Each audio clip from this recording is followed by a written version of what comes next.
إن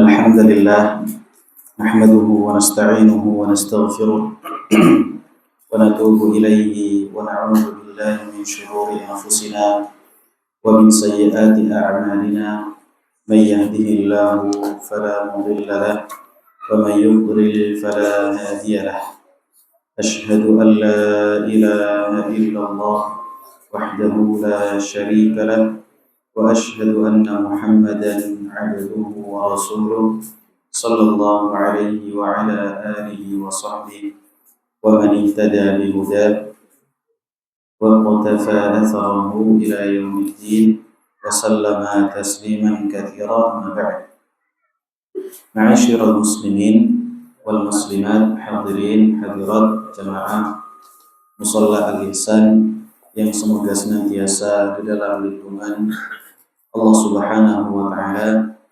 Tentunya tidak ada yang paling layak untuk kita langitkan melainkan rasa syukur kita kepada Allah Subhanahu wa Ta'ala, yang mana dengan limpahan karunia, rahmatnya, hidayah serta inayahnya kita kembali mendapatkan kenikmatan yang begitu besar, yaitu kemudahan untuk kembali duduk bermajelis di tempat yang dicintai oleh Allah Subhanahu wa Ta'ala ini.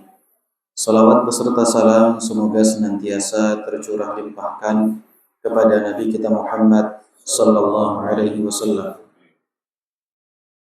kepada keluarga beliau, para sahabat serta orang-orang yang senantiasa mengikuti sunnah beliau hingga akhir zaman kelak. Ma'asyiral muslimin wal muslimat, hadirin hadirat rahimani wa rahimakumullah. Kita akan melanjutkan rangkaian kajian kita di dalam membahas rukun-rukun iman melalui risalah Al-Bidayah fil Aqidah. Pembahasan-pembahasan dasar, pembahasan-pembahasan pokok yang berkaitan dengan akidah yang sangat penting untuk kita fahami agar kita bisa meyakininya, dan yang lebih penting agar dapat kita aplikasikan di dalam kehidupan kita. Ma'asyiral muslimin rahimani wa rahimakumullah, pada pertemuan kita yang telah lalu ini kapan ini Pak? Sebulan yang lalu ya. Baik. Kita telah menyelesaikan al-imanu bil malaikah, keimanan kepada para malaikat. Pada kesempatan malam hari ini kita akan melanjutkan bab yang ketiga, di mana beliau mengatakan al-imanu bil kutubi, keimanan kepada kitab-kitab yang telah Allah Subhanahu wa Ta'ala turunkan. Beliau mengatakan wa fihi khamsatu dhawabita, dan di dalamnya, di dalam pembahasan seputar keimanan kepada kitab-kitab yang telah Allah turunkan ini, khamsatu dhawabita, ada 5 ketentuan yang penting untuk kita fahami, kita yakini. Apa itu? Yang pertama, ad-dhabitul awal, ketentuan yang pertama, maratibul wahyi arba'atun, tingkatan turunnya wahyu itu ada 4. Al-awwal, yang pertama, ar-ru'ya al-manamiyatu, yang pertama adalah mimpi. Yang kedua, an-nafthu fir raw'i, hembusan di dalam jiwa. Yang ketiga, at-taklimu min wara'i hijabin, yang ketiga adalah pembicaraan dari balik hijab. Yang keempat, al-wahyu biwasitati al-malak, yang keempat adalah wahyu yang Allah Subhanahu wa Ta'ala turunkan melalui perantara para malaikat. Ma'asyiral muslimin rahimani wa rahimakumullah, bab yang ketiga adalah iman kepada kitab-kitab yang telah Allah turunkan. Sebelum kita masuk ke dalam pembahasan ini, ada beberapa hal yang perlu untuk kita fahami. Yang pertama, apa yang dimaksud dengan kitab? Para ulama kita mengatakan kitabun adalah masdar dari kata kataba yaktubu, kitaban yang artinya adalah menulis. Lafaz kitabun adalah masdar yang maknanya isim maf'ul. Kitabun sama dengan maktub, yaitu yang tertulis, yang tercatat. Tatkala Allah Subhanahu wa taala mengatakan alif lam mim, dzalikal kitabu la raiba fi. Alif lam mim itu adalah al-kitab. Allah Subhanahu wa taala membahasakan Al-Qur'an dengan al-kitab. Artinya ini mengindikasikan bahwasanya Al-Qur'an akan ada suatu masa di mana dia dalam bentuk kumpulan lembaran-lembaran sehingga menjadi kitab. Jadi tatkala Allah mengatakan dzalikal kitab, itu adalah Alkitab, saat ayat ini turun, Al-Qur'an belum menjadi kitab. Makna Alkitab artinya adalah dicatat.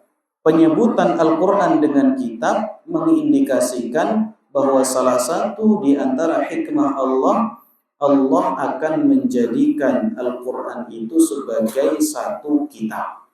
Dan itu terjadi khususnya pada masa pasca wafatnya Rasulullah Sallallahu Alaihi Wasallam. Ya, pasca wafatnya Rasulullah Sallallahu Alaihi Wasallam. Baik, adapun secara syar'i, ma'asyiral muslimin rahimani wa rahimakumullah, yang dimaksud dengan kitab adalah al-kutubu was-suhufu allati hawat kalam Allah Ta'ala. Yang dimaksud dengan kitab secara syar'i adalah kitab dan juga lembaran-lembaran yang menghimpun firman-firman Allah Subhanahu wa Ta'ala. Alladzi auhahu ila rusulihi, yang mana Allah Subhanahu wa taala telah mewahyukan, menurunkan kitab-kitab itu kepada para utusannya. Sawa'un ma alqahu maktuban kat-Taurat au anzalahu an tariqil malaki musyafahatan fakutiba ba'da dzalika kasairil kutub. Sama saja apakah kitab yang Allah turunkan itu turun sudah berbentuk kitab seperti Taurat, atau kitab itu turun dari Allah kepada Rasulnya dalam bentuk musyafahah, yaitu dari mulut ke mulut. Itu semua disebut dengan kitab Allah Subhanahu wa Ta'ala. Jadi beriman kepada kitab maknanya adalah beriman kepada kitab atau lembaran yang menghimpun firman Allah Subhanahu wa taala yang Allah turunkan kepada para nabi dan juga para rasulnya. Baik kitab itu diturunkan dalam bentuk kitab, dalam bentuk lembaran, atau diturunkan dalam bentuk firman yang belum tertulis. Semua itu wajib untuk kita imani. Jadi ma'asyiral muslimin, tatkala kita kan tahu hadis apa? Hadis Jibril ya. Nabi SAW di dalam hadis Jibril, tatkala Jibril datang kepada Nabi kan bertanya. Salah satu pertanyaannya, fa akhbirni 'anil iman, kabarkan kepadaku tentang apa? Iman. Terus Nabi kan menjawab itu. Salah satu di antara keimanannya adalah iman kepada Allah, iman kepada malaikat, iman kepada kitab. Pertanyaannya, di masa hadis ini disampaikan, apakah Al-Quran sudah berbentuk kitab? Jawabannya belum. Jadi keimanan kepada kitab itu adalah keimanan kepada kitab yang Allah turunkan, baik dalam bentuk kitab ataupun lembaran yang Allah turunkan kepada para nabinya sudah dalam bentuk kitab atau lembaran, seperti Taurat. Allah turunkan sudah dalam bentuk lembaran. sudah dalam bentuk kitab. Atau Allah turunkan musyafahatan dalam bentuk dari mulut ke mulut, karena malaikat Jibril menyampaikan kepada Nabi Muhammad SAW dengan praktek pengucapan, dengan talqin, dengan talaki, tidak dalam bentuk tulisan. Nah, dua-duanya ini wajib untuk kita imani, wajib untuk kita yakini sebagai salah satu di antara bentuk rukun di dalam keimanan seseorang kepada Allah. Nah, ini poin yang pertama, definisi kitab baik secara bahasa maupun secara syar'i. Yang kedua, ma'asyiral muslimin, apa hukum beriman kepada kitab Allah? Jawabannya adalah wajib. Bahkan ini menjadi rukun apa, Pak? Rukun iman. Seseorang tidak akan sah keimanannya kepada Allah sampai dia beriman kepada kitab-kitab Allah Subhanahu wa taala. Kalau dia beriman kepada Allah, beriman kepada para malaikat, beriman kepada para utusan, beriman kepada hari akhir, beriman kepada takdir, tapi dia tidak beriman kepada kitab, maka imannya tidak sah. Kenapa? Karena iman kepada kitab ini statusnya rukun. Kalau ditinggalkan maka imannya tidak sah. Seperti halnya orang sholat. Kalau seandainya dia meninggalkan salah satu rukunnya, apa contoh rukun sholat, Pak? Ruku. Sholat habis berdiri langsung sujud karena saking capeknya. Sah atau tidak sholatnya? Tidak sah. Kenapa? Karena ruku merupakan bagian dari rukun-rukun sholat. Kalau ditinggalkan maka sholatnya tidak sah. Sama seperti itu juga keimanan. Iman memiliki rukun, memiliki cabang. Ada perkara yang mendasar dalam iman, kalau tidak ada iman tidak akan pernah terwujud, tidak akan pernah sah di dalam kehidupan seseorang. Salah satunya keimanan kepada apa? Keimanan kepada kitab Allah Subhanahu wa taala. Harus diimani, ya harus diimani. Apa dalilnya? Satu tadi yang sudah kita sebutkan. Hadis apa, Pak? Hadis Jibril. Hadis Arba'in nomor berapa? 4 atau 5, Pak? Nomor 2. 2, Pak. 4 atau 5 jangan 1.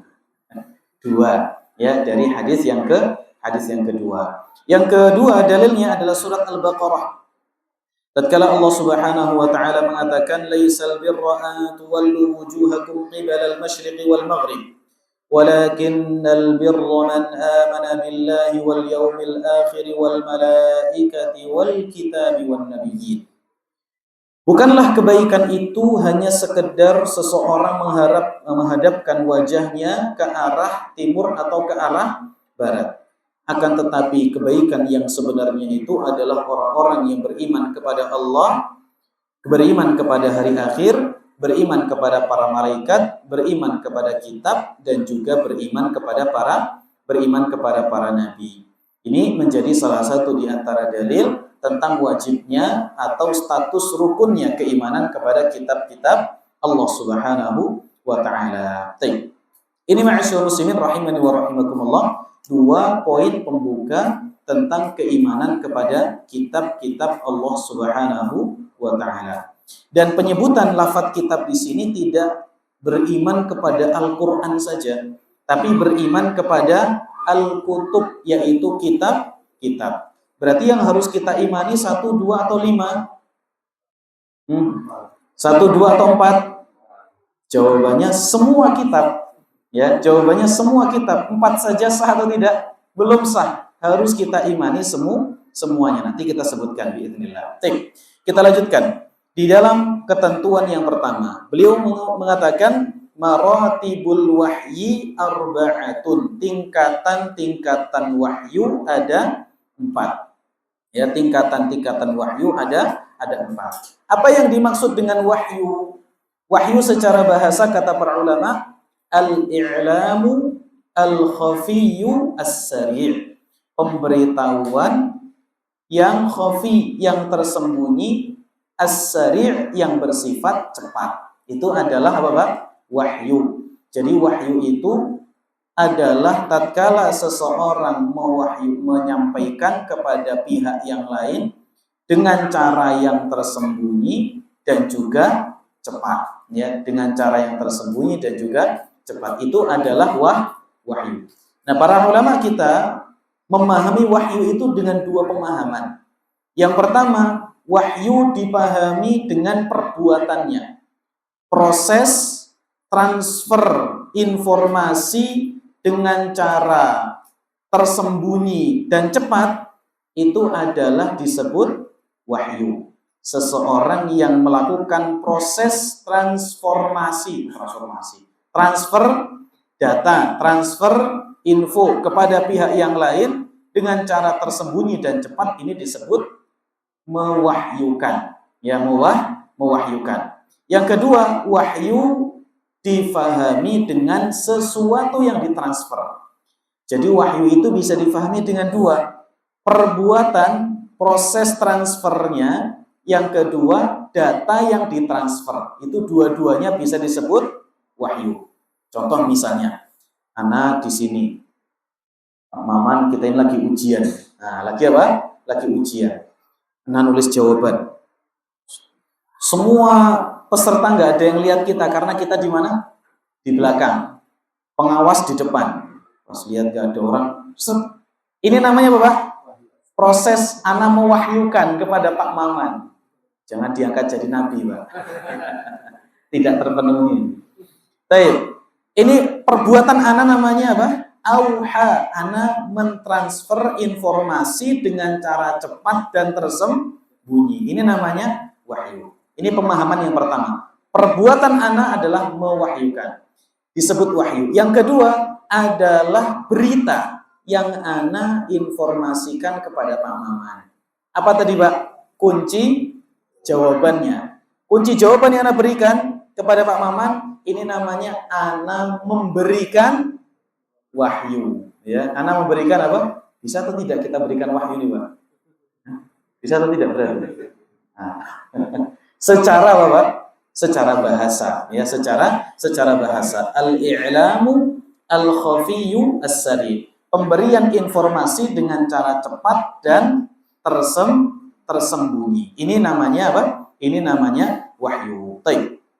Wahyu ini ma'asyiral muslimin rahimani wa rahimakumullah, dibahas sebagai pembahasan yang pertama oleh beliau, oleh Syekh Wahid Abdul Salam Bali hafizahullah ta'ala. Kenapa? Karena kita akan membahas kitab.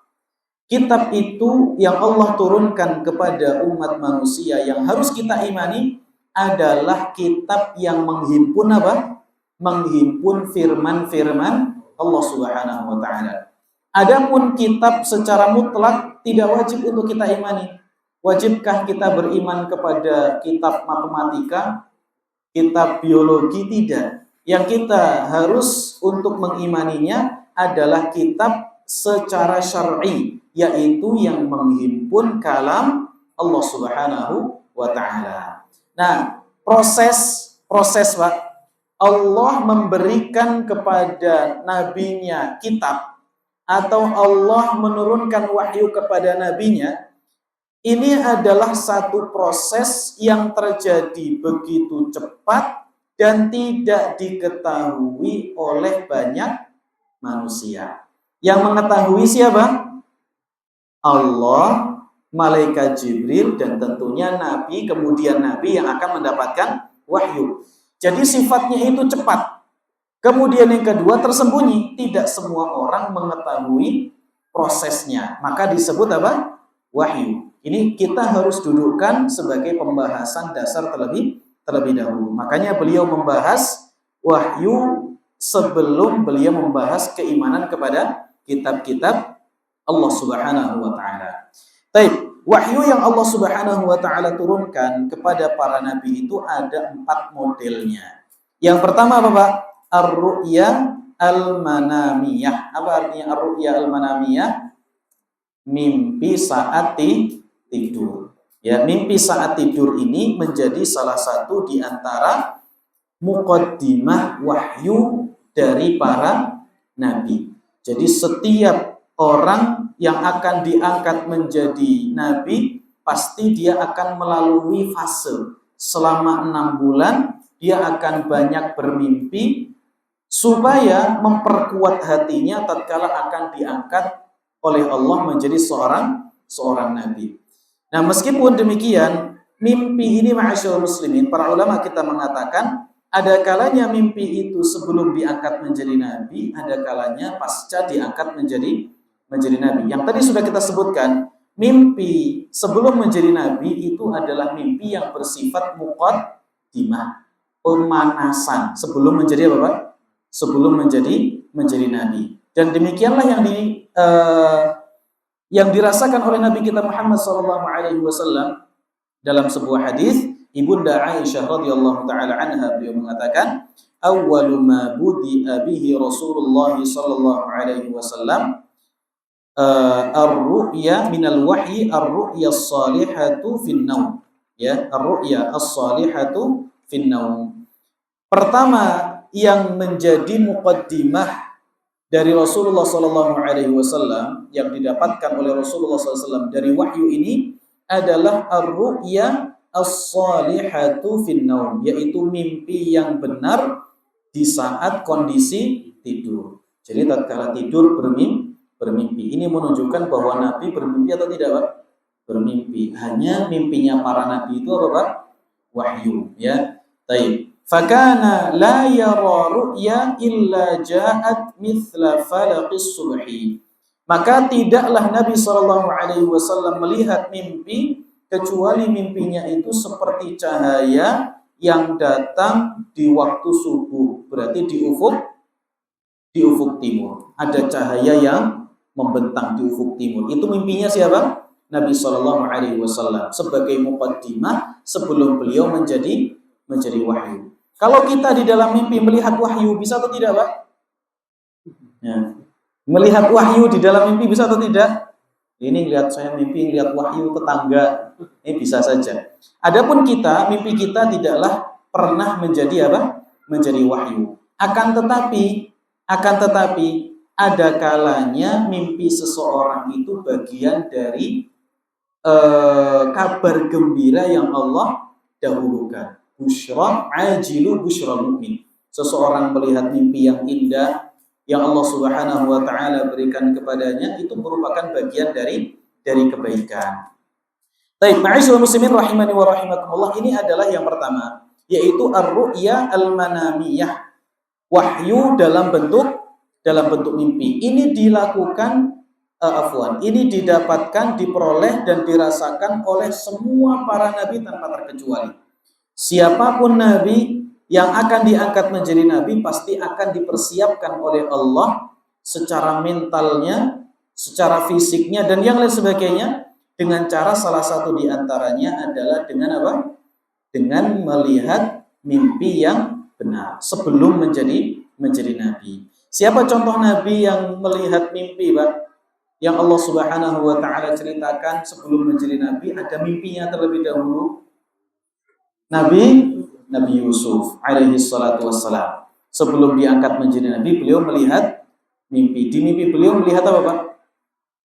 Melihat matahari, kemudian rembulan, 11 bintang, semuanya bersujud kepada Nabi Yusuf alaihi salatu wassalam. Ini sebagai bagian dari apa? Bagian dari ar-ru'ya, mimpi dari Nabi Yusuf alaihi salatu wassalam. Tatkala itu beliau masih kecil, belum menjadi orang yang dewasa. Kemudian yang kedua, seperti mimpinya siapa? Mimpinya Nabi Muhammad SAW dalam hadis yang tadi sudah kita sebutkan. Yang ketiga adalah mimpinya Nabi Ibrahim alaihi salatu wassalam. Hanya mimpinya Nabi Ibrahim itu didapati pasca beliau diangkat menjadi rasul. Pasca diangkat menjadi rasul. Bukan menjadi nabi, tapi pasca diangkat menjadi rasul, ya, pasca diangkat menjadi rasul. Ini adalah fase yang pertama, ya, adalah fase yang pertama. Jadi mimpi itu bagian, mimpi yang dialami oleh para nabi bagian dari wahyu Allah Subhanahu wa taala. Baik mimpi sebelum diangkat menjadi nabi atau mimpi pasca diangkat menjadi nabi. Kalau mimpi sebelum diangkat menjadi nabi, ini yang disebut dengan muqaddimah, pendahuluan seseorang untuk mempersiapkan diri sebelum diangkat menjadi nabi. Adapun yang kedua, pasca diangkat menjadi nabi, maka itu semua adalah wahyu dengan kesepakatan para ulama sebagaimana dinukil oleh Imam Ibnu Qayyim Al-Jauziyah rahimahullahu taala dan dituturkan oleh Ibnu Abbas radhiyallahu taala anhuma. Yang kedua kata beliau, an-nafthu fir rawi, hembusan di dalam jiwa. Apa maksudnya? Ma yaqdhifuhu Allahu fi qalbil muha ilaihi mimma arada bihaitsu la yashukku fihi annahu minallah. Yaitu sesuatu yang Allah Subhanahu wa taala letakkan ke dalam hati orang yang Allah wahyukan kepadanya. Allah wahyukan kepadanya, ini nabi, Allah langsung berikan ke dalam hatinya bihaitsu la yashukku fihi annahu minallah. Dalam kondisi nabi tersebut tidak ragu bahwasanya itu merupakan bagian dari apa? Allah Subhanahu wa taala. Jadi semua nabi, karakter dasar sebelum dia diangkat menjadi nabi, salah satunya adalah sidik. Kan dulu kita pernah belajar waktu SD ya Pak ya, ada sifat-sifat kenabian. Salah satunya adalah kejujuran. Kenapa jujur ini dijadikan oleh Allah Subhanahu wa taala sebagai karakter mendasar seseorang yang akan diangkat menjadi nabi? Karena akan ada model wahyu, mimpi dan juga al-qadhfu fil qalbi atau an-nafthu fil raw, yaitu hembusan di dalam jiwa. Karena karakter dasar nabi itu jujur, maka apapun yang disampaikan itu tidak mungkin hasil dari rekayasa. Maka tatkala Nabi SAW menyampaikan, Allah telah memberikan wahyu kepadaku melalui jiwaku, apa yang beliau sampaikan itu sudah pasti benar wahyu dari Allah Subhanahu wa taala. Contohnya adalah dari hadis Hudzaifah ibnu Yaman radhiyallahu taala anhu. Beliau pernah mengatakan, qama an-nabiy sallallahu alaihi wasallam fada'an nas. Nabi sallallahu alaihi wasallam pernah berdiri tegak, kemudian beliau memanggil para sahabat. Faqal, kemudian beliau mengatakan, halummu ilayya, silahkan kalian berkumpul datang kepadaku. Ayo kumpul-kumpul, gitu ya bahasa kita. Fa'aqbalu ilaihi fajalasu, kemudian mereka datang, para sahabat datang, Nabi sallallahu alaihi wasallam duduk, kemudian para sahabat duduk di sekeliling Nabi sallallahu alaihi wasallam. Faqal, kemudian beliau sallallahu alaihi wasallam mengatakan, hadza rasul rabbil alamin. Ini adalah utusan dari Rabbul Alamin. Siapa utusan Rabbul Alamin? Jibril alaihi salatu wassalam. Ini ada Jibril, utusan dari Allah Subhanahu wa taala Rabbul Alamin. Nafatha fi raw'i. Jibril menghembuskan langsung ke dalam jiwaku, annahu la tamutu nafsun hatta tastakmila rizqaha. Bahwasanya tidak mungkin jiwa itu meninggal dunia sampai dia memperoleh secara sempurna rizkinya. Kalau sudah sempurna rizkinya, maka disitulah akan datang ajalnya. Hanya masalahnya kita tahu atau tidak kapan sempurna rizki kita, Pak? Tidak akan tahu. Wa in abta'a 'alaiha, meskipun seseorang itu mengulur-ulur. Maksudnya Nabi SAW, kalau seseorang itu mengira, ini seharusnya saya makan, tapi saya tidak makan. Supaya apa? Supaya umur saya panjang. Faham maksud tidak? Ini saya tidak makan, nanti saya makan nanti. Supaya umur saya bisa panjang. Kata Nabi tidak bisa. Wa in abta'a 'alaiha. Meskipun dia berusaha untuk memperlambat rizkinya, rizki itu akan tetap datang kepada dia. Kalau sudah sempurna dia akan meninggal dunia. Fattaqullaha wa ajmilu fit talab. Bertakwalah kepada Allah dan perbaikilah cara kalian di dalam mencari rizki. Wala yahmilannakum mustibta'ur rizki an ta'khudhuhu bima'siyatillah. Jangan sampai rizki yang terasa lambat, rizki yang datang terasa lambat itu menjadikan kalian untuk mencarinya dengan cara kemaksiatan kepada Allah Subhanahu wa taala.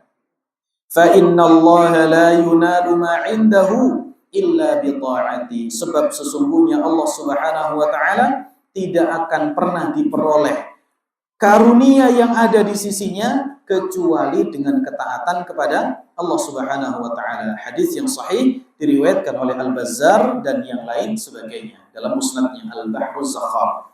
Baik, ma'asyiral muslimin rahimani wa rahimakumullah. Ini adalah contoh apa, Pak? Wahyu yang ada yang datang dari Allah lewat lewat siapa? Malaikat Jibril kepada Nabi, langsung dimasukkan ke dalam apa? Jiwanya, langsung dimasukkan ke dalam hati Nabi Muhammad Sallallahu Alaihi Wasallam. Kira-kira bisa atau tidak, Pak? Mustahil atau tidak? Mustahil atau tidak?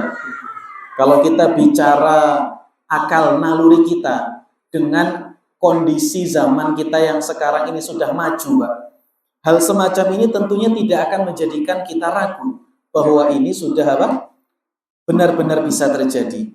Zaman sahabat Nabi SAW mereka sangat kuat, sangat yakin bahwa hal itu memang benar-benar wahyu dari Allah Subhanahu wa taala yang disampaikan oleh Nabi Muhammad sallallahu alaihi wasallam. Dalam kondisi mereka belum mengetahui perkembangan informasi, sarana informasi di zaman kita sekarang. Hari ini kita mau transfer data, Pak. Dari HP lewat HP. Tidak pernah kelihatan datanya. Begitu kita tinggal klik, tiba-tiba sudah muncul di dalam sini. Bisa atau tidak? Sangat bisa. Jadi untuk transfer data tanpa diketahui oleh pihak yang ketiga, dan kemudian tiba-tiba langsung muncul di dalam internal, jadi internal device yang kedua kita, itu adalah satu hal yang sangat mungkin. Jadi bukan sesuatu yang bukan sesuatu yang mustahil. Makanya kadang-kadang akal atau yang dinarasikan sebagai akal sehat untuk menolak wahyu Allah Subhanahu wa taala sejatinya itu adalah akal yang kurang sehat. Karena apabila seseorang menggunakan akal sehatnya, niscaya dia tidak akan pernah menolak apa yang Allah Subhanahu wa taala telah tetapkan. Makanya di dalam kaidah Islam ada 5 sumber hukum primer. Yang pertama adalah apa, Pak? Al-Quran, yang kedua adalah sunnah, yang ketiga adalah ijma', yang keempat al-aqlus salim, akal yang selamat, yang kelima al-fitratus salimah, fitrah yang lurus. 3 jenis sumber hukum ini, ma'asyiral muslimin, dasar hukum dikelompokkan oleh para ulama menjadi 2. 3 yang pertama, 2 yang kedua, 2 yang terakhir, yaitu akal dan juga fitrah, ini 1. Quran, sunnah, dan juga ijma' ini 1 kelompok. Jadi ada 2 kelompok. Fungsinya berbeda. Fungsi dari akal dan kemudian salah satu. Fungsi dari akal dan kemudian fitrah itu adalah untuk mencerna segala macam bentuk kemungkinan yang telah Allah tetapkan di dalam syariatnya. Contoh, untuk mengetahui Allah itu tinggi atau untuk mengetahui Allah itu ada. Seandainya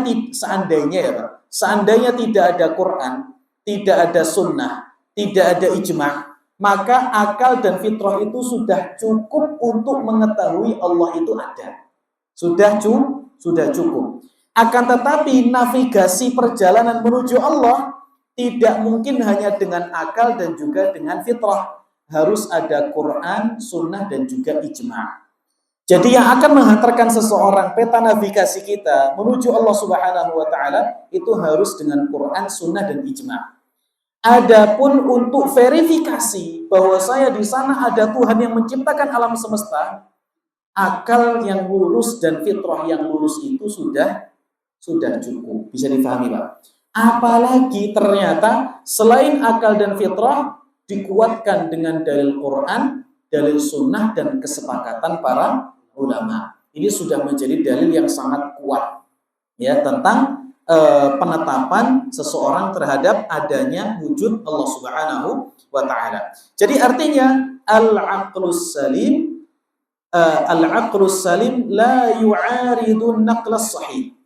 Akal yang lurus itu tidak akan pernah mendebat, meyakini adanya kontradiksi terhadap dalil yang sah. Tidak akan pernah Tidak akan pernah terjadi kontradiksi antara dalil yang sahih, yang benar, dengan akal yang selamat.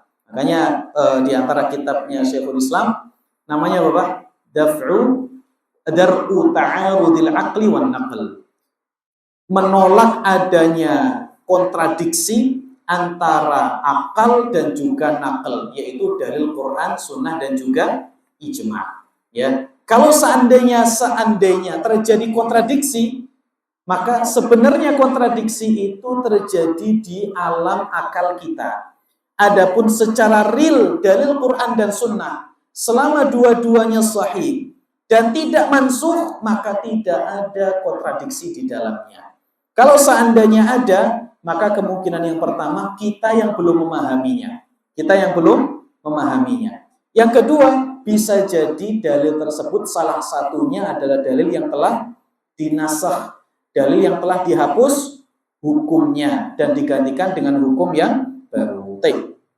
Kesimpulannya, ma'asyiral muslimin rahimani wa rahimakumullah, hembusan di dalam jiwa ini menjadi bagian dari wahyu bisa kita tetapkan berdasarkan dalil naqli hadis Hudzaifah dan dalil aqli, ya, dalil akal sangat menyatakan bahwa itu adalah salah satu yang bisa terjadi. Nah, kemudian wahyu versi yang ketiga, yaitu at-taklimu min wara'i hijab.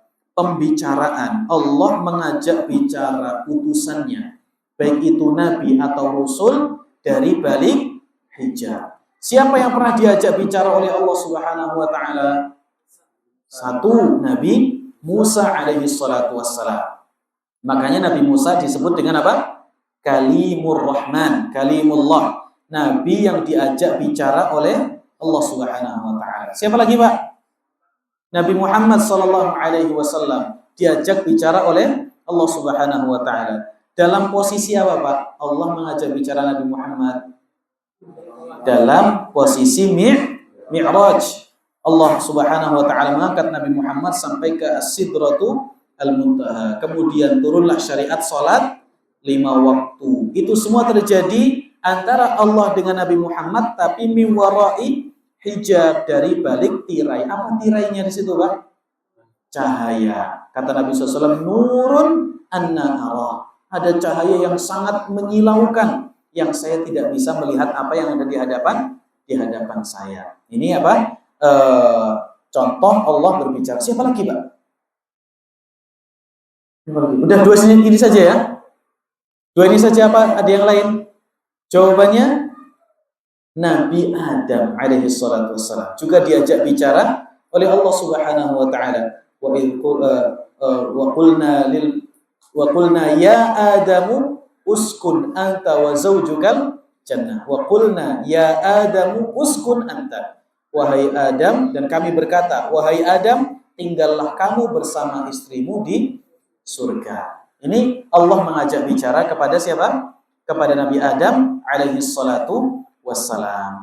Adapun selain itu maka tidak, kecuali nanti tatkala seseorang masuk ke dalam surganya Allah Subhanahu wa taala. Semasa masih aktif hidup di dunia, tidak ada yang bisa diajak bicara oleh Allah Subhanahu wa taala. Makanya kalau ada orang yang mengklaim saya bisa langsung lobby Allah Subhanahu wa taala, ini apa, Pak? Wajib sholat atau tidak? Sudah tidak wajib sholat ya, Pak? Ini sudah nyeleneh. Sudah apa? Sudah nyeleneh. Dan zaman sekarang itu banyak sekali apa, Pak? Bisa langsung ngobrol sama Allah, ketemu teleponan ya. Telepon sama malaikat Jibril. Nomornya siapa yang punya? Subhanallah. Taib, ini ngaku sebagai apa? Malaikat Jibril, ngaku sebagai Imam Mahdi, ya, ngaku sebagai Rasul. Subhanallah. Yang lebih aneh lagi ada yang mengikuti, ya. Yang lebih aneh lagi ada yang mengikuti. Jadi negeri pernak-pernik, ya. Negeri apa? Pernak-pernik. Baik. Kemudian yang berikutnya. Jadi subhanallah, ternyata di Indonesia itu apapun laku ya, Pak. Ya kan? Apapun laku. Mau nanam apa saja tumbuh. Ya, pasti ada yang mengikuti. Kemudian yang berikutnya adalah al-wahyu biwasitatil malak wahyu yang turun dengan perantara malaikat. Malaikat siapa ini, Pak? Malaikat Jibril alaihi salatu wassalam. Ini wahyu yang Allah Subhanahu wa taala turunkan versi yang keempat, yaitu dengan perantara malaikat Jibril. Nah, berarti wahyu ada berapa, Pak? Satu, apa tadi? Berupa mimpi. Yang kedua, hembusan di dalam jiwa. Yang keempat, berbicara secara langsung. Yang ketiga ini. Yang keempat, apa yang keempat? Wahyu melalui perantara malaikat. Ini adalah wahyu. Allah Subhanahu wa taala mengatakan, "Wa ma yantiqu 'anil hawa in huwa illa wahyun yuha." Muhammad itu kalau sudah ngomong tidaklah berdasarkan hawa nafsu, melainkan itu adalah wahyu. Ini ayat luar biasa, Pak. Tatkala Allah mengatakan wa ma yantiqu 'anil hawa, Muhammad tidak pernah berbicara berdasarkan hawa nafsu. Siapa di antara kita yang bisa sehari saja berbicara tanpa ada tendensi pribadi? Tidak ada yang bisa, Pak. Tapi tatkala Allah Subhanahu wa taala menafikan itu pada Nabi Muhammad, menunjukkan bahwasanya Allah Subhanahu wa taala benar-benar membersihkan hati Nabi Muhammad sallallahu alaihi wasallam. Hari ini orang kalau bicara syariat pun kadang-kadang ada tendensi apa? Tendensi hawa nafsu. Ya, apalagi kalau sudah kita bicara tentang kitab, ya, keimanan kepada kitab Allah Subhanahu wa taala. Jahm ibnu Safwan, dia pernah mengatakan, saya pengen ngerik Quran yang isinya ada firman Allah tsummastawa 'alal 'arsy. Itu pengen dikerik. Supaya apa? Supaya tidak ada penetapan bahwa Allah memiliki sifat istiwa. Jadi orang bicara syariat pun ada tendensi apa?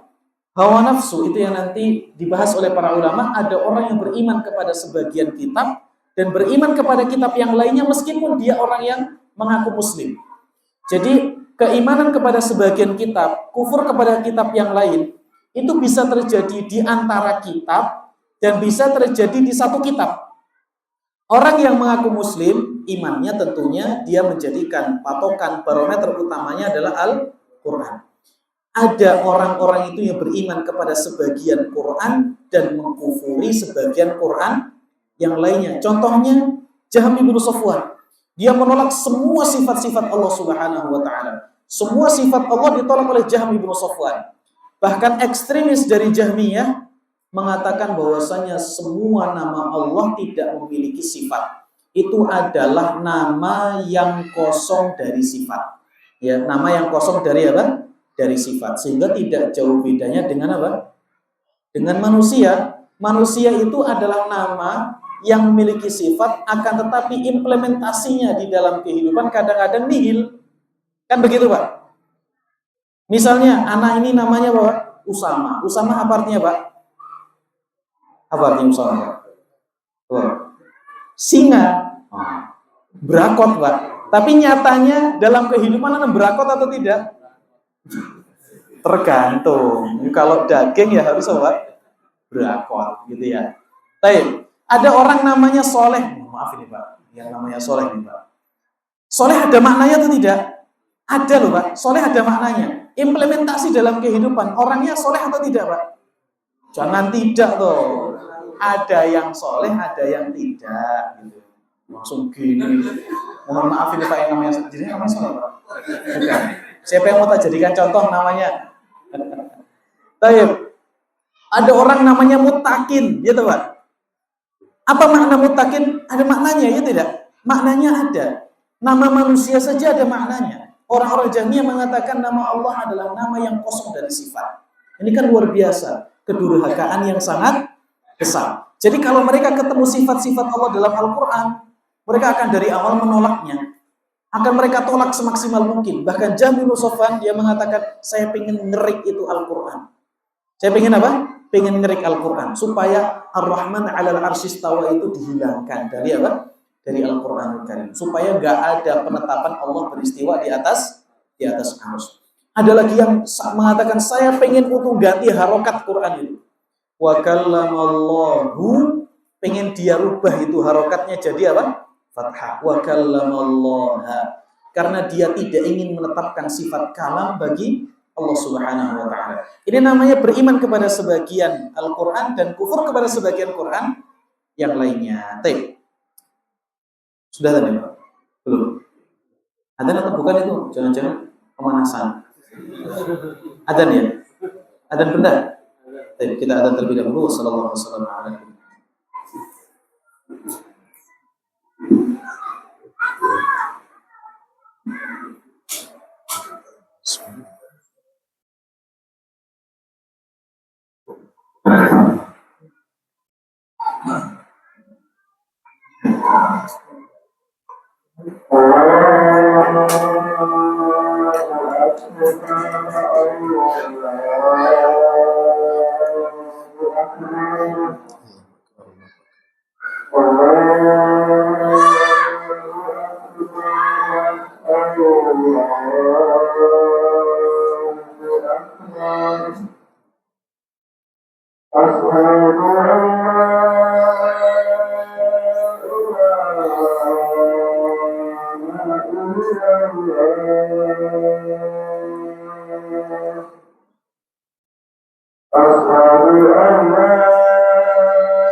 Alhamdulillah, wassalatu wassalamu ala Rasulillah. Baik, kita lanjutkan. Jadi tadi wahyu yang terakhir adalah wahyu dengan melalui perantara malaikat. Malaikat yang dimaksud adalah malaikat Jibril. Allah Subhanahu wa taala mengatakan wa innahu latanzilu rabbil alamin nazala bihi ruhul amin ala qalbika litakuna minal mundirin bilisanin arabiyyin mubin. Kata Allah Subhanahu wa taala dalam surat Asy-Syu'ara.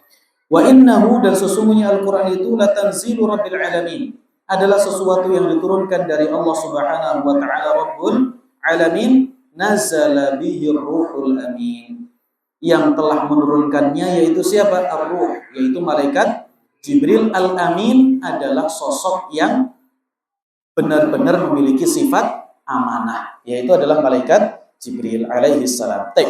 Ma'asyiral muslimin rahimani wa rahimakumullah. Malaikat Jibril tatkala turun membawa wahyu kepada Nabi SAW itu ada 3 kemungkinan. Kemungkinan yang pertama, wahyu itu turun kepada Nabi lewat malaikat Jibril dalam kondisi wujud aslinya. Ya, dalam kondisi wujud aslinya. Jadi Al-Quran itu turun, wahyu itu turun dalam kondisi Nabi SAW menyaksikan wujud asli malaikat Jibril. Ya, malaikat Jibril. Ini terjadi berapa kali? Terjadi 2 kali kata para ulama. Yang pertama adalah Nabi SAW melihat malaikat Jibril di daerah ufuk timur. Ya, di daerah ufuk timur. Yang kedua adalah Nabi SAW melihat malaikat Jibril pada malam Isra di langit. Ya, ini dua momentum Nabi SAW melihat malaikat Jibril secara langsung. Siapa yang pengen lihat, Pak? Sekarang. Baik. Belum ada yang berani ya, Pak, belum siap. Baik, ma'asyiral muslimin rahimani wa rahimakumullah. Ini dua momentum di mana Nabi SAW bertemu dengan malaikat Jibril melihat wujud aslinya. Yang pertama tadi di mana, Pak? Di ufuk timur. Allah Subhanahu wa taala mengatakan wa laqad ra'ahu bil ufuqil mubin. Dan sungguh Nabi SAW telah menyaksikan Jibril di daerah ufuk dengan sangat jelas. Jadi melihat apa? Jibril dengan jelas. Yang kedua, tatkala malam Isra, Allah Subhanahu wa taala mengatakan wa laqad ra'ahu nazlatan ukhra 'inda sidratil muntaha. Nabi SAW melihat Jibril dengan sangat jelas di sisi Sidratul Muntaha. Ini dua momentum di mana Nabi SAW menyaksikan secara langsung malaikat Jibril. Aisyah radhiyallahu taala anha pernah bertanya kepada Nabi SAW tentang firman Allah, "Wa laqad ra'ahu bil ufuqil mubin." Dan sungguh dia Muhammad telah melihat Jibril di ufuk dengan jelas. Faqal, maka Nabi SAW mengatakan, innama huwa Jibril. Itu adalah Jibril. Ra'ahu maksudnya dia melihatnya. Nya ini yang dimaksud adalah Jibril. Lam arahu ala suratihi allati khuliqa 'alaiha ghayra hatainil marratain. Kata Nabi SAW. Saya tidak pernah melihat Jibril sesuai dengan bentuk aslinya dia diciptakan seperti itu kecuali 2 kali saja. Ini kata Nabi SAW. Ra'aituhu munhabitan minas sama'i. Saya melihat Jibril itu turun dari langit. Sad dan 'idhamu khalqihi ma bainas sama'i wal ardh. Saking besarnya fisik Jibril itu, saking besarnya Jibril itu, fisiknya saja bisa menutupi antara langit dengan bumi. Jibril itu saking besarnya bisa menutupi antara langit dengan bumi. Ini berarti lebih besar mana antara Jibril dengan bumi, Pak? Udah nggak usah perbandingan lah, Pak. Yang penting Jibril lebih besar ya daripada atau besarnya fisik Jibril menutupi antara langit dengan bumi. Ini 2 kali saja Nabi SAW melihat Jibril dengan wujud aslinya. Kemudian ma'asyiral muslimin rahimani wa rahimakumullah, yang kedua, Jibril datang dengan membawa wahyu, tidak memperlihatkan wujud, baik itu wujud asli atau yang kedua dulu, Pak. Yang kedua dulu. Ini saya jadikan yang ketiga. Yang kedua adalah Jibril datang memberikan wahyu dengan menjelma. Dengan menjelma. Ini menjelma menjadi seorang laki-laki, dan ini beberapa kali terjadi di dalam kehidupan Nabi Muhammad SAW. Kemudian ma'asyiral muslimin rahimani wa rahimakumullah, yang ketiga adalah Jibril datang tidak dengan wujud aslinya dan juga tidak dengan menjelma. Jadi datang kepada Nabi SAW wahyu yang dibawa oleh Jibril dengan tanda. Apa tandanya? Mithlu salsalatil jaras. Seperti rangkaian besi yang ditarik, atau seperti gemerincing rantai, seperti gemerincing rantai yang memekikkan telinga, sehingga Nabi SAW merasa berat dengan mendengarkan suara tersebut. Ya, ini kalau dengan jenengan dengarkan kok kayak ada suara gemerincing, itu bukan wahyu ya, Pak ya. Ini dengar beneran rantai. Udah jangan halu, Pak, jadi orang. Saya itu mimpi 3 hari ini kayak ada cahaya. Ternyata memang pas tidur dibaterin sama istrinya. Itu turut tenanan apa gore cai-caan, tengah wengi tangi dolanan HP, ngelayap, baterai. Saya ini sudah 1 pekan mata saya ada cahaya. Halu ini, Pak. Wis tenang, bakal dadi nabi, Pak. Baik, ini adalah 3 model Jibril datang membawa wahyu. Kata Rasulullah SAW, tatkala beliau ditanya oleh Al-Harith ibnu Hisham dalam hadis yang sahih muttafaqun alaih, Nabi SAW ditanya, ya Rasulullah, kaifa ya'tikal wahyu, wahai Rasul, Ini kita penasaran ini. Wahyu itu sebenarnya datang kepada jenengan itu bagaimana? Berarti zaman dulu itu tidak ada orang namanya wahyu, Pak. Wahyu itu fokus mutlak kepada apa yang Allah turunkan. Kalau model orang Indonesia akhirnya nama wahyu apa? Sangat banyak. Faqala Rasulullah sallallahu alaihi wasallam, maka Rasulullah sallallahu alaihi wasallam mengatakan, ahyanan ya'tini mithla sasatil jaras. Kadang-kadang wahyu itu datang kepadaku dalam kondisi seperti suara gemerincing. Apa tadi, Pak? Rantai yang ditarik. Kan kita suaranya peki ya, Pak ya. Kita kadang-kadang kalau dengar suara besi, Pak, kring gitu kan, langsung di telinga suaranya apa? Bagaimana begitu ya? Berdenging ya. Pokoknya berat kita untuk mendengarkannya, kan begitu. Kata Nabi SAW, kadang-kadang wahyu itu datang seperti itu, hanya dengan suara saja. Jibrilnya tidak dalam bentuk wujud asli, tidak menjelma juga, tapi dia datang membawa wahyu dengan seperti itu. Wa huwa ashadduhu alayya. Ya. Ini adalah model wahyu turun yang sangat berat bagi saya. Kata Nabi Muhammad sallallahu alaihi wasallam. Fayufsamu anni wa qad wa'aitu anhu maqal. Kadang-kadang saya itu saking beratnya saya itu apa? Pingsan. Kemudian tatkala saya bangun, saya sudah mengetahui apa yang Allah wahyukan kepada diriku. Wa ahyanan yatamatsalu liyal malaku rajulan fayukallimuni fa'a'i ma yaqul. Kadangkala Jibril itu atau malaikat itu datang kepadaku dengan apa? Menjelma menjadi seorang laki-laki dan dia menyampaikan kepadaku wahyu sehingga aku memahami apa yang dia ucapkan. Nah, ini ma'asyiral muslimin rahimani wa rahimakumullah. Qalat Aisyah mengatakan, "Wa laqad ra'aituhu yanzilu 'alaihi al-wahyu fil yawmi syadidil bardi." Saya pernah melihat Rasulullah SAW berada dalam satu momentum di suatu musim cuaca yang sangat dingin. Sangat apa? Sangat dingin. Wahyu itu turun kepada Nabi SAW. Fayafsimu anhu wa inna jabinahu la yatafassadu 'araqan. Katanya Aisyah, Nabi SAW itu terlihat terasa sangat berat dalam kondisi cuaca yang sangat dingin, tapi dahinya Rasulullah SAW itu berkeringat dengan keringat yang mengucur dengan apa? Dengan deras. Itu berarti kondisinya tidak sedang apa? Normal. Kita kalau dalam kondisi kedinginan tapi keringat dingin itu kan berarti kondisinya apa? Tidak normal. Jadi Nabi SAW dalam kondisi turunnya wahyu ya sangat berat bagi beliau alaihi salatu wassalam. Baik. Ini adalah 3 kemungkinan wahyu turun melalui malaikat kepada Nabi Muhammad sallallahu alaihi wasallam. Yang pertama tadi apa? Nabi melihat Jibril dalam bentuk wujud aslinya. Yang kedua, Jibril menjelma menjadi seorang laki-laki. Saya melihat kayak ada laki-laki jenggotnya putih. Nah, itu jangan halu Pak pokoknya Pak. Kemudian yang ketiga adalah datang seperti apa? Datang dengan suara seperti gemerincing rantai. Dan ini yang paling berat. Sekarang pertanyaannya, Al-Quran datang dengan metode yang mana Pak? Apakah semuanya? Ataukah 2? Ataukah 3? Ataukah cuma 1? Ataukah bagaimana Pak? Semua ijtihad jenengan ini ya Pak ya. Tanggung jawab dunia akhirat ini Pak. Enggak bercanda. Yang mana Pak?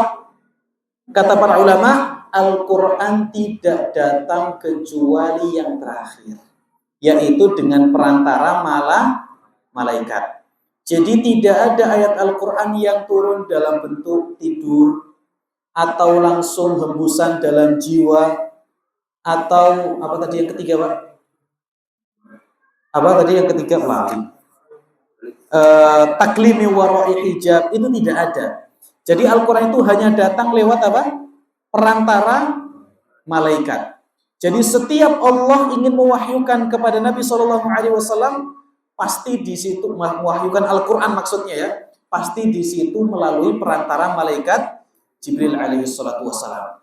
Dan sebelum Jibril menerima wahyu dari Allah, semua penduduk langit juga pingsan Pak.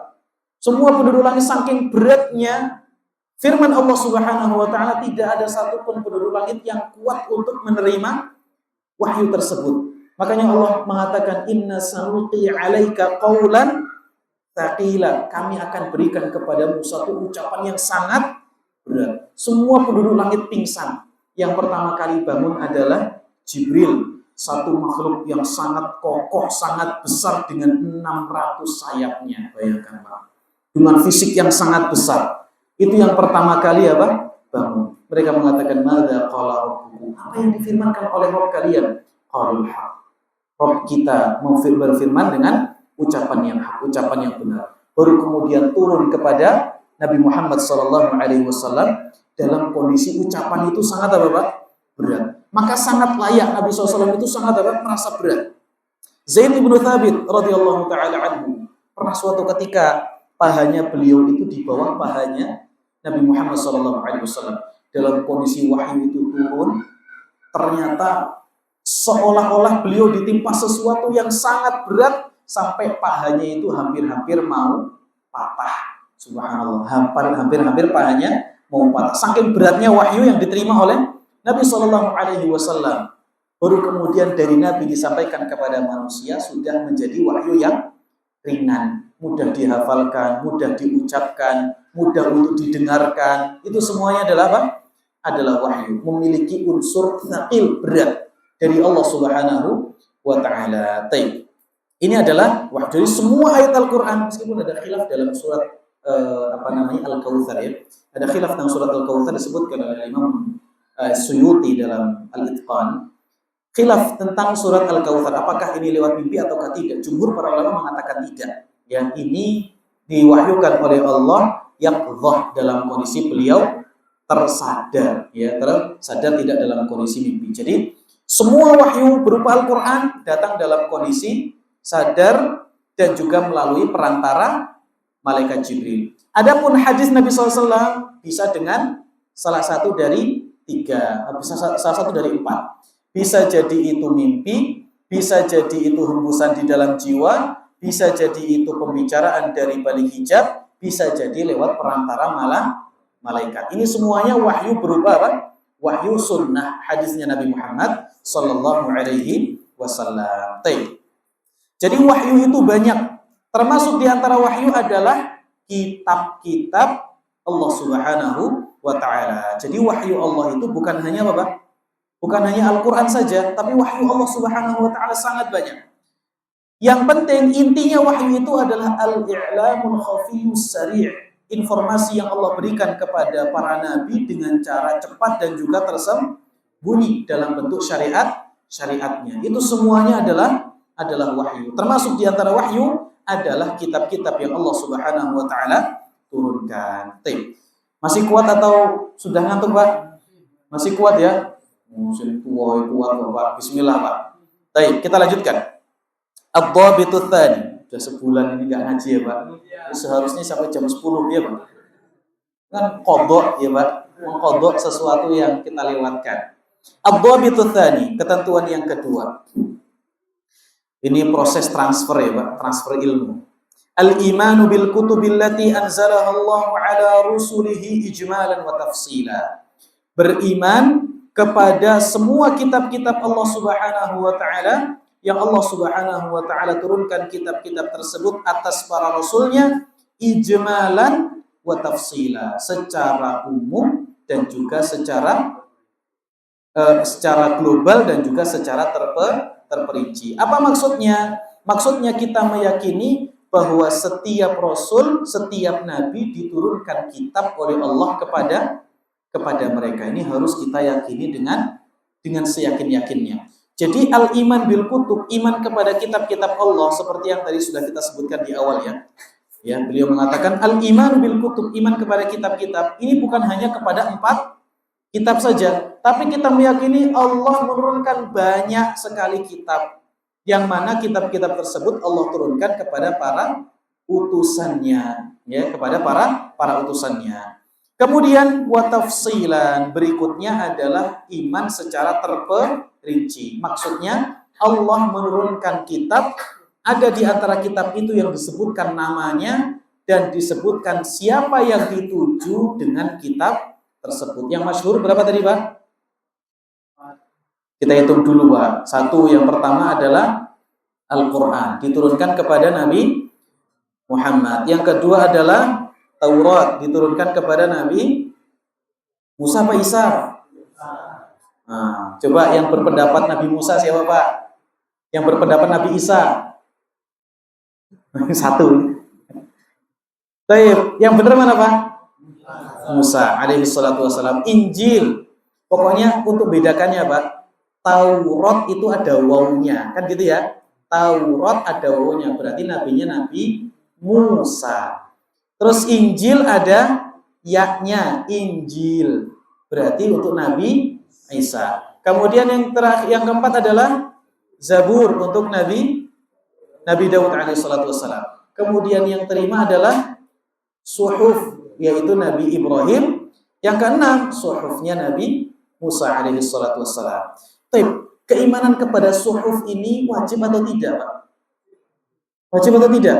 Kan judulnya kan Al-Imanu bil Kutub, iman kepada kitab. Sedangkan suhuf itu kitab atau tidak? Lembaran-lembaran. Berarti tidak apa? Tidak kitab. Berarti wajib atau tidak? Jawabannya adalah wajib atau tidak, Pak? Ini saya tanya sama asisten pribadi nih, Pak. Nah, asisten dosen. Wajib atau tidak, Pak? Wajib. Betul jawabannya, Pak. Dalilnya. Nah, ini. Pak Kus yang nanya ini. Dalilnya apa? Siapa yang tahu dalilnya, Pak? Dalilnya tadi, kan Anda di awal sudah mengatakan Alif Lam Mim Dzalikal Kitab. Tatkala ayat ini turun, Al-Qur'an sudah jadi kitab atau belum? Belum, tapi Allah mengatakan lafaz kitab. Kenapa? Karena Al-Quran itu memiliki dua maktub. Al-Quran itu akan dicatat dan akan menjadi sebuah lembaran, ya, sebuah lembaran. Nah, jadi meskipun itu adalah bersifat apa, Pak? Bersifat lembaran saja, tapi juga dimasukkan ke dalam kewajiban iman kepada kitab. Kenapa? Karena suhuf itu menghimpun firman Allah Subhanahu wa taala. Makanya tadi didefinisi iman kepada kitab itu adalah al-kutubu awis suhufu allati hawat kalam Allah. Kitab atau lembaran yang menghimpun firman Allah Subhanahu wa taala. Kita wajib beriman dengannya. Baik. Ma'asyiral muslimin rahimani wa rahimakumullah. Kita harus menetapkan kitab-kitab tersebut sesuai dengan apa? Sesuai dengan kepada siapa nabi atau rasul itu diturunkan. Sama seperti ini, Pak. Iman kepada rasul, kan begitu, Pak? Kan iman ada 6. Salah satu imannya adalah iman kepada para rasul. Sekarang pertanyaannya, wajib beriman kepada para nabi atau tidak? Kan wajibnya iman kepada para rasul. Kalau iman kepada nabi, wajib atau tidak? Jawabannya wajib juga. Jawabannya adalah wajib. Jadi beriman kepada nabi, beriman kepada para rasul, dua-duanya wajib. Beriman kepada kitab, beriman kepada suhuf, dua-duanya juga wajib, ya. Dua-duanya juga wajib. Kemudian ketentuan yang ketiga, al-imanu bi anna jami'al kutubis sabiqati qad dakhalaha at-tahrifu aw fuqidat. Beriman bahwasanya semua kitab-kitab yang terdahulu sungguh telah dimasuki dengan tahrif. Apa itu tahrif? Perubahan. Au fuqidat, atau kitab-kitab itu telah hilang. Makanya, Pak, kalau jenengan tanya sama orang-orang Yahudi itu khilaf. Apakah mereka yakin Taurat yang ada di tangan mereka itu adalah Tauratnya Musa ataukah bukan?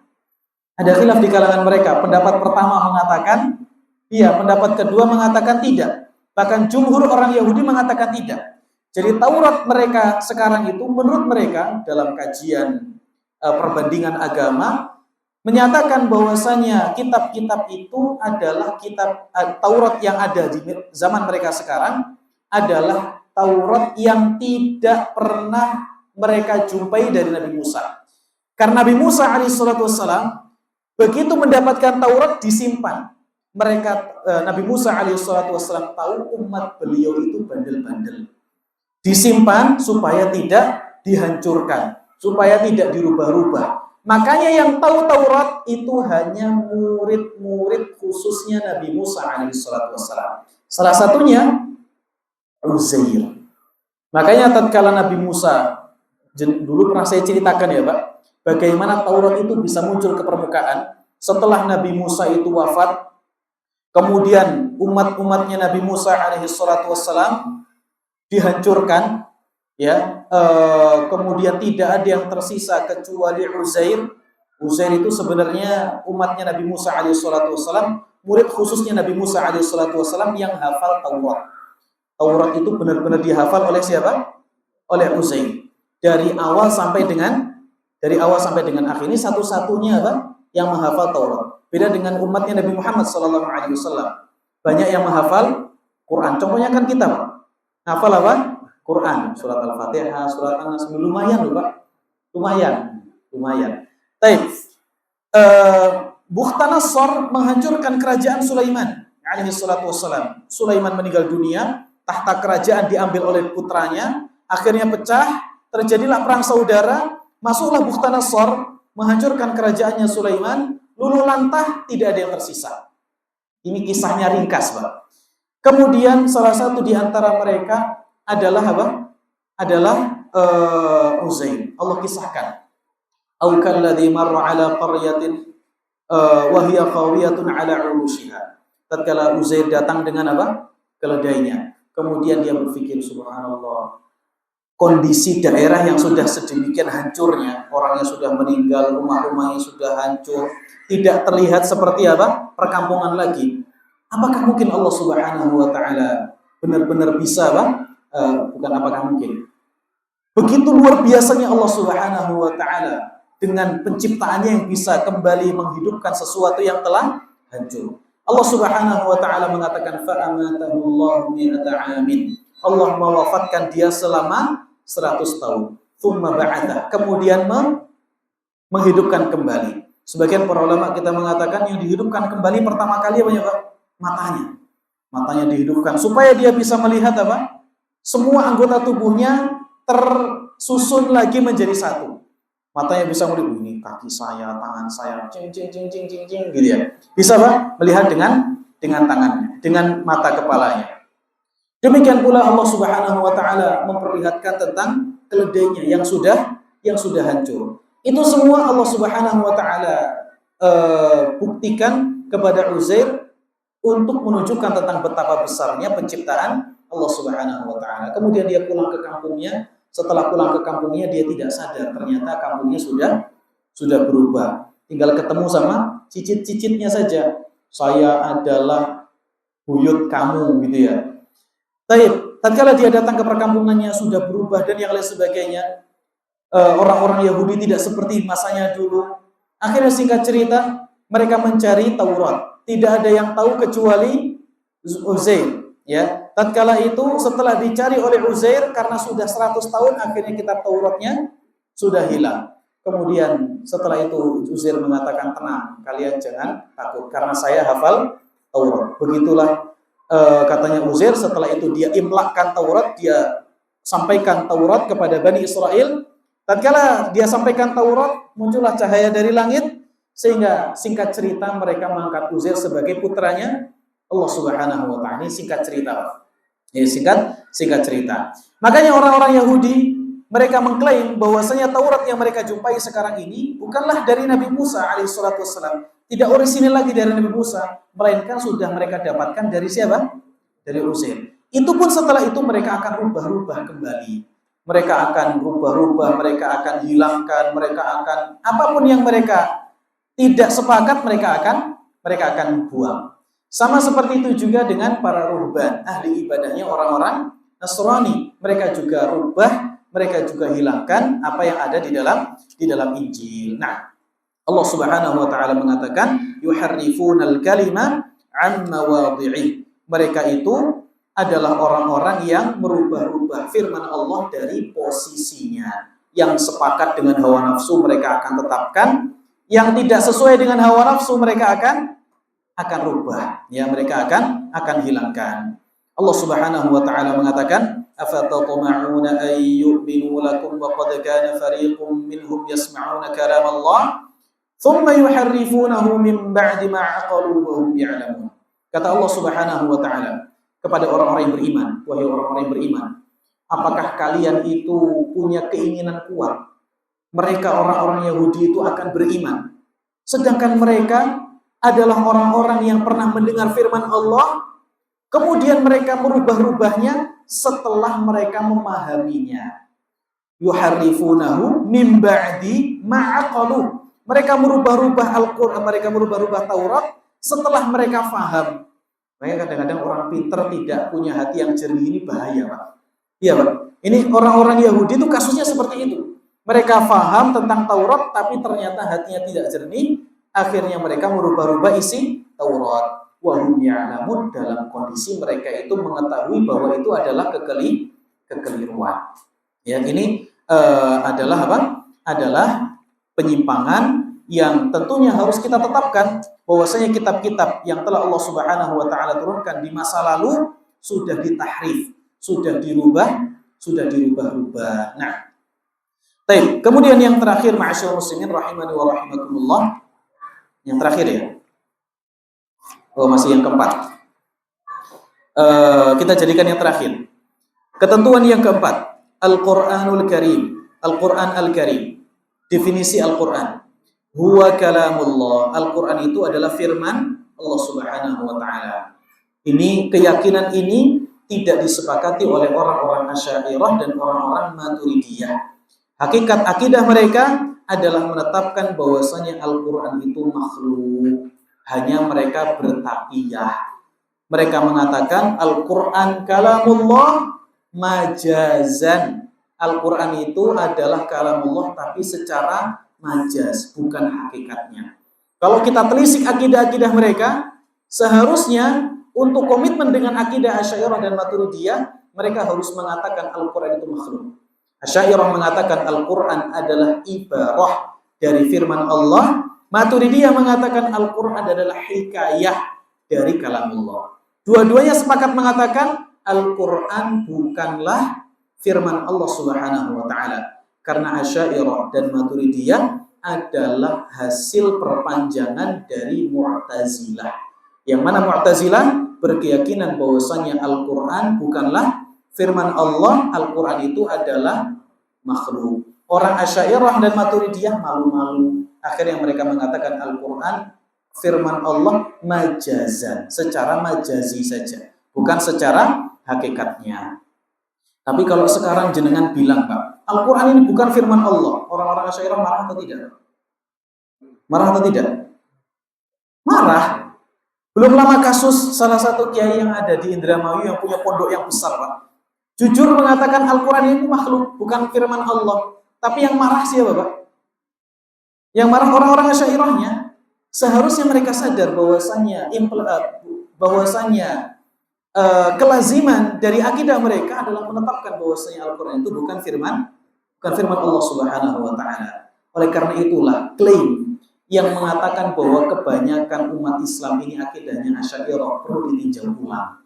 Kenapa? Karena sejatinya kebanyakannya itu adalah hanya ikut-ikutan saja. Hanya ikut-ikutan saja. Nah, baik. Jadi akidah yang benar adalah akidah bahwasanya Al-Qur'an merupakan firman Allah. Allah Subhanahu wa taala mengatakan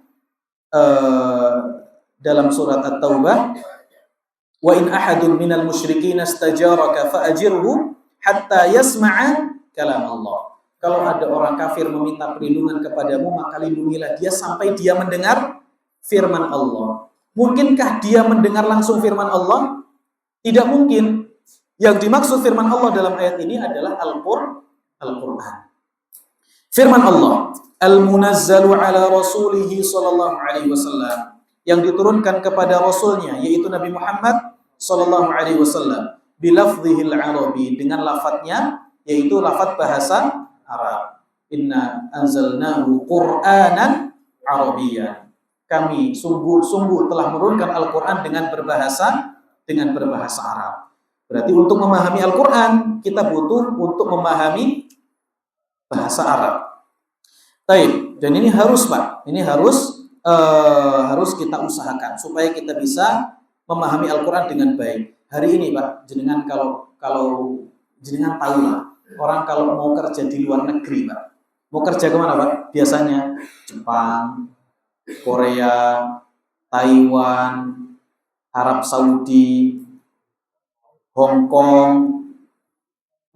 mana lagi Pak? Banyak lah pokoknya. Apa yang harus mereka lakukan sebelum mereka berangkat Pak? Belajar bahasa. Butuh duit banyak atau tidak? Butuh duit banyak. Orang belajar bahasa Jepang itu berapa bayarnya Pak? Ini yang bisa jawab tahu. Baik.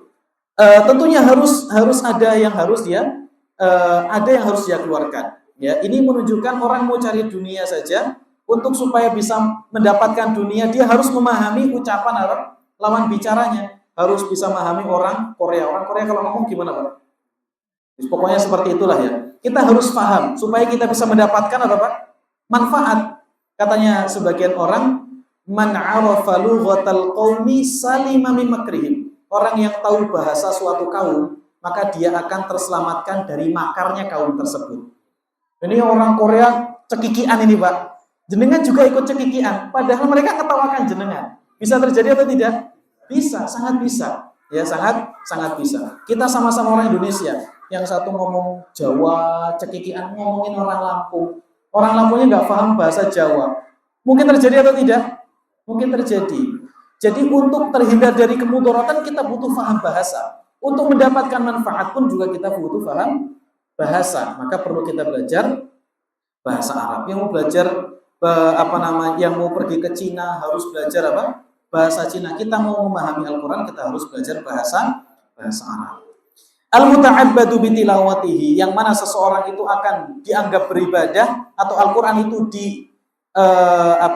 dijadikan sarana beribadah dengan dibaca. Ya, al-manqulu bitawatur, yang dinukil dengan cara mutawatir. Semua orang meriwayatkan Al-Qur'an. Al-maktubu fil masahif, yang tercatat di dalam mushaf. Ini definisi apa, Pak? Definisi Al-Qur'an. Yang terakhir kita baca sekalian. Al-Qur'anul Karim huwa akhirul kutubis samawiyyati nuzulan. Al-Qur'anul Karim adalah akhir dari kitab-kitab samawiyah dari sisi turunnya. Kemudian wa huwa muhaiminun 'alaiha nasikhun laha. Dan kemudian Al-Qur'an itu adalah menjadi pembeda, penjelas dari kitab-kitab sebelumnya, sekaligus sebagai nasikh, sebagai penghapus dari hukum-hukum sebelum Islam. Meskipun demikian, ada hukum-hukum yang menjadi titik kesamaan antara hukum syariat Islam, syariat Nabi Muhammad dengan syariat-syariat sebelum Nabi Muhammad SAW. Tiga: beriman kepada Allah, beriman kepada hari kebangkitan, dan juga akhlak-akhlak yang baik. Ini menjadi tiga poin utama amal soleh ya. Yang ketiga adalah amal soleh. Ini adalah tiga poin utama yang menjadi kesepakatan umum antara semua syariat para nabi dan juga para rasul. Nah, ma'asyiral muslimin rahimani wa rahimakumullah. Demikianlah yang bisa kita bahas pada kesempatan malam hari ini. Semoga bermanfaat. Berarti kesimpulannya, Pak, hari ini kita harus bisa memperbaharui keimanan kita kepada kitab-kitab Allah. Apa yang harus kita imani, Pak? Malah bingung ini. Apa yang harus kita imani? Satu, kita harus beriman bahwasanya Al-Qur'an itu merupakan wahyu dari Allah Subhanahu wa taala. Yang kedua, kita harus beriman secara global terhadap semua kitab-kitab Allah dan beriman secara rinci terhadap kitab-kitab yang Allah Subhanahu wa taala telah turunkan. Kemudian yang ketiga, beriman bahwasanya semua kitab-kitab terdahulu telah dimasuki dengan tahrif atau hilang. Kemudian yang kelima, beriman tentang Al-Qur'anul Karim sesuai sama definisi yang tadi sudah kita baca. Kemudian yang keenam adalah beriman bahwasanya Al-Qur'an itu merupakan muhaimin, sebagai penjelas dari syariat-syariat terdahulu, kitab-kitab terdahulu, kemudian sebagai nasikh, penghapus hukum syariat terdahulu. Wallahu ta'ala a'lam bissawab. Itu yang bisa kita bahas. Sebelum kita tutup, ada yang ditanyakan jamaah terkait materi kita malam hari ini? Tidak ada, kita cukupkan. Wassallallahu wasallam ala nabiyina Muhammad. Subhanakallahumma wa bihamdika asyhadu an la ilaha illa anta astaghfiruka wa atubu ilaik. Assalamualaikum warahmatullahi wabarakatuh.